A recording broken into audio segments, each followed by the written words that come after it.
Let me introduce myself. I am Kelley Williams. I am African American and I am Irish American. But that's not all of who I am. I am New York City and West Side. I am hip hop, salsa, and merengue. I'm an artist and a wannabe wordsmith. I am Martin Luther King, Doris Rosenblum, and Yolanda Garcia. Yes, I am Kelley, the shy little girl from around the way who learned to stand up to injustice. Things were different back then in the 60s. Being biracial practically was unheard of and not necessarily embraced during times of civil unrest that New York City witnessed in 1964 and 1968. The atmosphere shaped how I saw things and who I became. When I was born in 1961, home was a rented room in Harlem on West 157th Street. By the time my mother gave birth to my brother 2 years later, she was ready to make her own way and find an apartment, and she did. 328 West 96th Street. The one-bedroom apartment we would call our own for $65 a month would have been great, but the bedroom my brother and I had to share until I was 11 years old was no bigger than 5 by 12, if that. There wasn't enough room to open the drawers of the only dresser we had or the door to the only closet in the apartment, which was overflowing with clothes belonging to the entire family.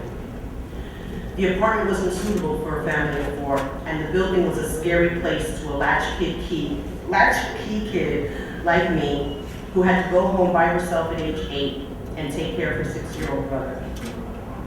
The entrance door lock was always broken. There were muggings in our building, and junkies would hide underneath the staircase to shoot up. I was frightened coming and going, but I loved my neighborhood.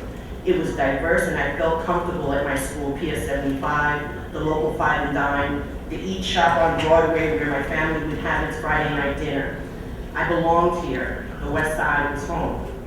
Our tiny, cramped, one-bedroom apartment on 96th Street was just 3 blocks away from 7 buildings that were under construction. Practically every corner had a new building on it. I heard that this was urban renewal at work. But in the eyes of this elementary school kid, these were cool high-rise buildings and I wanted to live in one. I know now that many of these buildings were public housing and Mitchell-Amos. My 2 best friends lived in one of those buildings just 3 blocks away from where I lived. I was envious of their homes and terribly embarrassed of mine. They had 24-hour security, an elevator, and a dishwasher. We had a dishwasher too. It was me. In 1971, when I was 10 years old, my mother applied for an apartment in a newly built Mitchell-Amos, 96th Street and Columbus Avenue. We went to look at the brand new apartment and I was so excited. It was a dream come true for me. Finally, we were going to be able to move right across the street from my friends, the dishwashers. I was crushed when my mother broke the bad news to me. She said that we didn't make enough money and we didn't qualify. She needed to make $300 a week to pay the monthly rent of $300. I was devastated. I wanted out of 328 West 96th Street more than anything in the world. The following year, my mother did what she thought was right for her family and moved with my stepfather to Spring Valley, New York, where he was offered a job.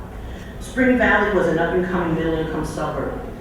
There were beautiful, newly constructed single-family homes. They all looked the same, but I didn't care. I wanted to live in one.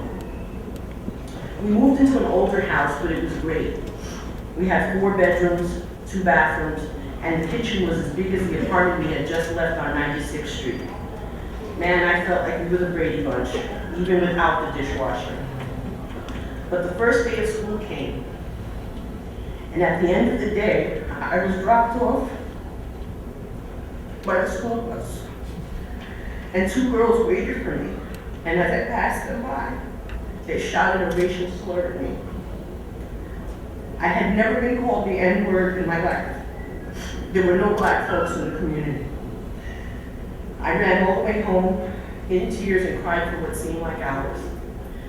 You can only imagine how happy I was when my mother told me 6 months later that we would have to move back to the city. The West Side was the only neighborhood that felt like home to me. After trying to find affordable housing back on the west side that was big enough for our family, my mother gave up and moved us to the Bronx, where we had racial slurs hurled at us too. I hated it, and at age 12 left to live with my extended family on West 88th Street and Columbus Avenue. In 1975, my extended family, with whom I still live, took me to a Strycker Bay Neighborhood Council meeting because they needed lots of people to show support for something. The meeting room was hot, crowded, and people kept talking over each other. Some of them even shouted. I didn't understand what they were saying. They kept saying HPD, relocation, CD7, Site 40, Site 30, whereas, therefore, and be it resolved. All I could think of is, do they have any more cookies and soda left? After 2 hours of heated discussion, we were asked to take our seats because someone really important was going to speak. It was then Assembly Member Jerry Nadler. He stood in front of a packed room and spoke. I was hanging around the other teens at the meeting and we were quietly cracking jokes and giggling. But the biggest laugh was yet to come. Assemblyman Nadler proceeded to talk about a lawsuit that was started by some group named Continue. I would later come to learn that that stood for Committee of Neighbors to Ensure a Normal Urban Environment. Nadler went on to read a passage from court documents filed by this Continue. The words that caught my attention were, poor people constitute an environmental hazard. They bring vermin, rats, drugs, and prostitution to the neighborhood. I kid you not, I laughed hysterically. I almost fell off my chair. I thought someone was trying to be funny, really. But then something clicked, and I listened more carefully, and I realized they were talking about me. Now here I am in my neighborhood where I feel at home. This is my community. Everyone's cool with one another, no matter what race you are or language you speak. I had had racial slurs and taunts thrown my way, and they hurt deeply. But being identified as the cause of vermin, that day changed everything. I was outraged that other people had the audacity to say that just by being poor, my neighbors and I were considered hazards to the environment. I wasn't hurt this time. I was angry and disgusted. When I learned later on that evening that the city-owned building I lived in might be sold and we might have to move out of the community, I was ready to battle. Being connected to Strycker's Bay on that particular evening in 1975 changed the course of my life. I had connected with a community of people, and together we could face this injustice head on. At other times in my life when racial slurs were hurled at me, I ran away and cried. I didn't understand my own power to effect change. I would not run this time. Community matters, and my community meant the world to me. Since that night as a teenager, I often felt compelled to hang around Strycker's Bay. It was like a magnet. I wanted to hear firsthand what was going on and then be useful by doing anything the staff needed done. I wanted to be part of the fight for our neighborhood. Strycker's Bay's office became my school of hard knocks. In 1980, after volunteering for 5 years, I was hired to work as a part-time receptionist there. It was a lifelong partnership in the making. I have used my own experience as a fuel that drives my work at Strycker's Bay to make sure that people are not uprooted from their community and have access to decent, affordable housing, something my family struggled with. The lack of safe, decent housing left me feeling vulnerable and envious of those who were lucky enough to have a nice place to call home. My childhood experience left me feeling deprived and less than others who were able to navigate the housing programs that could have provided access to the housing my family needed to. Through my work on the Upper West Side, I have been closely connected to residents and found that their needs mirror mine. This makes efforts to meet neighborhood needs pretty straightforward. It's really not rocket science. People matter, community matters, decent, affordable housing matters. Without a place to call home and a vibrant community to be connected to, we can't find ourselves or a place in society because we're too consumed with what we need and don't have. It's like trying to plant a seed with no soil. My community mattered, and I needed to engage in the planning process to ensure that my needs and those of my neighbors were not excluded. I entered the grassroots game with only the drive and determination to fight the good fight.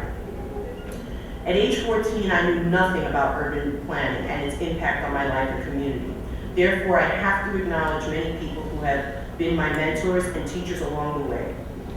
Bill Price, Sandra Thomas, Laura Jervis, Fran Barrett, Ron Schiffman and the folks at Pratt, Doris Rosenblum, and Strycker's Bay's board chair Karen Jorgensen, who I constantly turn to for spiritual guidance when I think things are just too overwhelming. And in particular, I have to acknowledge Nicole Levin, who nominated me for this award and who taught me to just do it, man, expanding the challenges I confronted and the successes we achieved.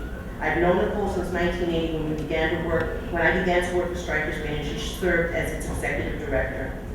She continues to be a source of support and inspiration. Thank you, Nick. The struggle to build and maintain economic and social justice continues for me and everyone at Strycker's Bay.